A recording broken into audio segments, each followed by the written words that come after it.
IPO लभरहरूका लागि खुशीको खबर रहेको छ। याम्बेलिङ हाइड्रो पावर लिमिटेडले पहिलो चरणको आईपीओ निष्कासन गर्ने मिति सार्वजनिक गरेको छ।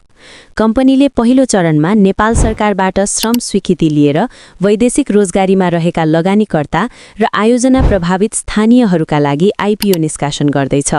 यस कम्पनीले नेपाल धितोपत्र बोर्डबाट कुल 28 लाख किता आईपीओ निष्कासन गर्ने अनुमति पाएको थियो, जसमध्ये वैदेशिकतर्फ कुल 2,10,000 किता आईपीओ चैत 8 गतेदेखि चैत 11 गतेसम्म निष्कासन हुँदैछ भने आयोजना प्रभावित स्थानीयतर्फ 7 लाख किता आईपीओ चैत 8 गतेदेखि चैत 22 गतेसम्म निष्कासन हुँदैछ।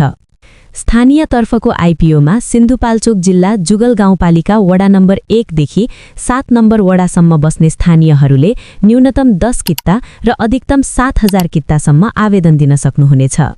यस कम्पनीलाई केयर रेटिङ्स नेपाल लिमिटेडले केयर एनपी BB-IS रेटिङ प्रदान गरेको छ, जसले कम्पनीमा वित्तीय दायित्व वहन गर्ने क्षमतामा मध्यम स्तरको जोखिम रहेको सङ्केत गर्दछ। आर्थिक वर्ष 2081-82 को वित्तीय प्रतिवेदन अनुसार यस कम्पनीको प्रति शेयर आम्दानी EPS ₹1.82 रहेको छ भने प्रति शेयर नेटवर्थ ₹101.82 रहेको छ।